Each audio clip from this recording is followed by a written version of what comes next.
Living in an urban space in the modern world is nearly like living in an industrial park. I am Justin Hitt with Prosperity Homestead. If you've ever noticed in an urban space with lawns, you're going to see and hear people mowing grass pretty much every day of the week. It's like living in an industrial park with the mowers and string trimmers and blowers making obscene amounts of noise to maintain a lawn. Now, this may be something you're used to and that you ignore.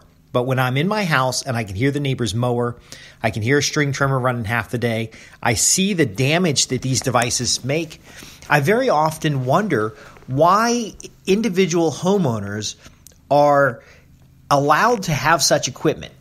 I don't want to say allowed, but why don't they educate themselves to understand how the equipment works? For example, there are a number of people in my community who mow their grass twice a week. Now, grass doesn't grow that much that you need to mow it twice a week. Second, if you mow it too frequently, you're actually damaging the grass. You know that new grass smell, that smell that happens right after mowing? That's actually the grass screaming because they are releasing chemicals as the blades of grass are damaged. Now, most mowers, if the blades are not properly balanced and they're not properly sharpened, are actually thrashing the grass rather than cutting the grass. And this causes damage on the grass. The grass releases chemicals to alert the other grass around it that there's something happening. And ultimately, the grass has a period of stress.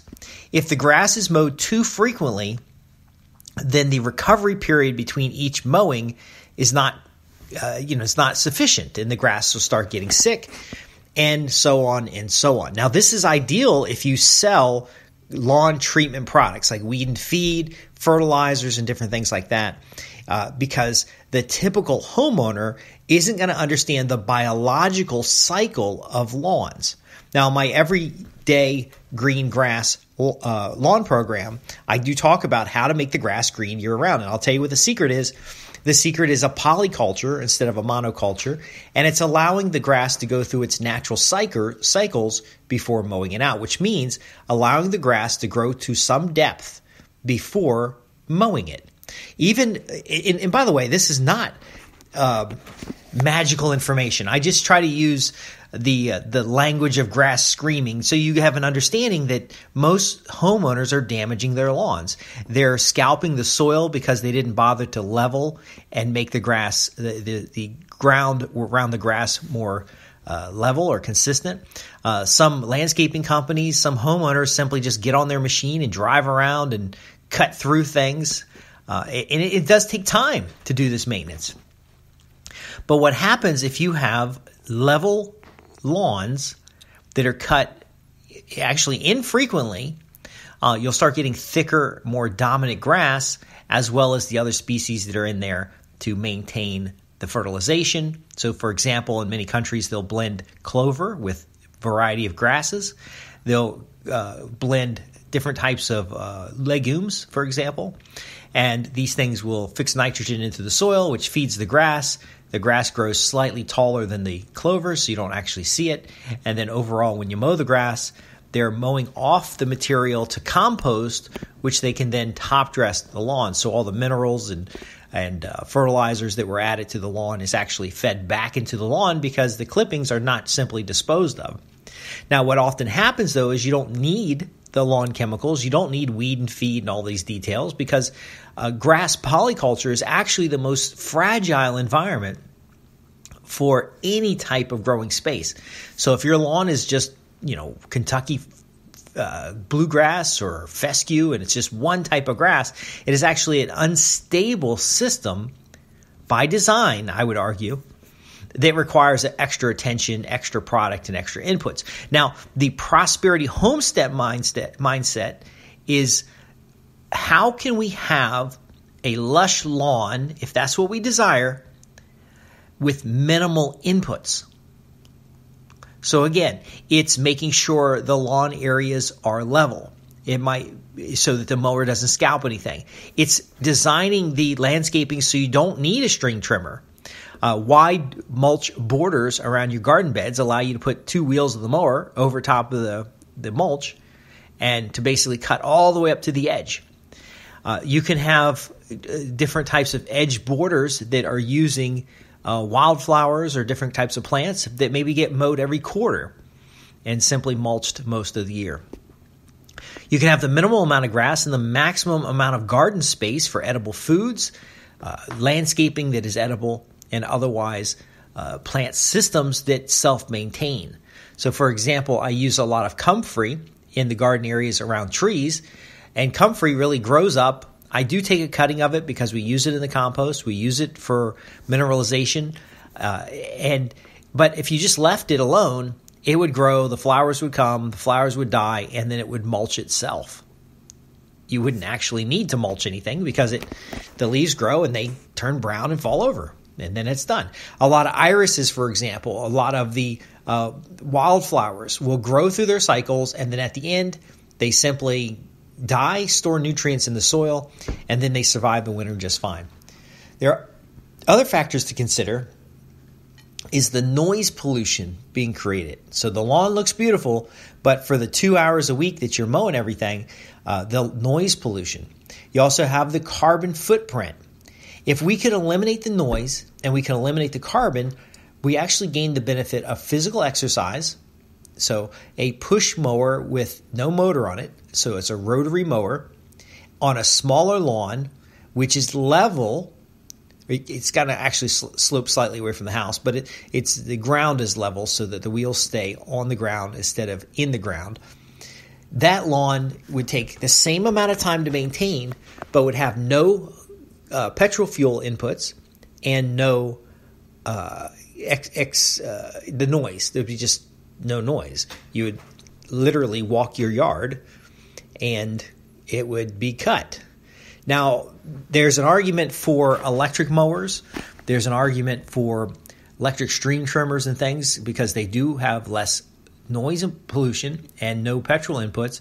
But ultimately, what if you could eliminate them altogether? Now, I understand if you've got a large property, you might have a riding mower, but I've seen acres of lawn mowed out every week on some of the properties in my region when they could simply mow a border and use the larger broad acreage for cover crops, wildflowers, pasture, other types of productive uses. So around your house, a lawn is beneficial. A lawn gives you an entertaining space. Lawn gives you clearance so actually mice can't get across to the house because there's clearance for the predatory birds to come in. A lawn around the house looks good. However, at what cost? At what price? At what time suck? More water in the United States is used on lawns than agricultural production. Most homeowners seem to be working for the big box stores, constantly buying product to add to their lawns, constantly having mowers repaired or replaced. These types of things are not productive. Now, how do we address this? Well, you could hire a landscaper who has a organic or holistic approach, and they're gonna tell you, look, instead of mowing the grass at 2 inches, we're gonna mow the grass at 4 inches, 5 inches, even 6 inches, depending on the type of grass, so that you still get a lush green lawn. But what will happen is the plant will actually slow down its growth cycles because you haven't been cutting it off at the ground every day. Now, you also may have situations where they're going to use untreated mulch.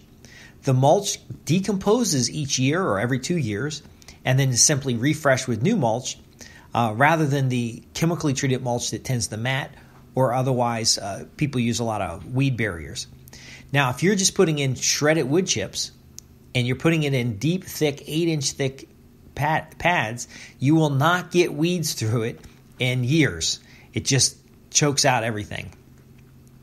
So that's another method. Now, it's not in the landscaper's best interest, though, to use holistic methods, because what will happen is you'll have less and less maintenance over time. I had a guy come out and cut down a bunch of trees, small trees and brush and shrubs, and I just had him lay it all on the ground.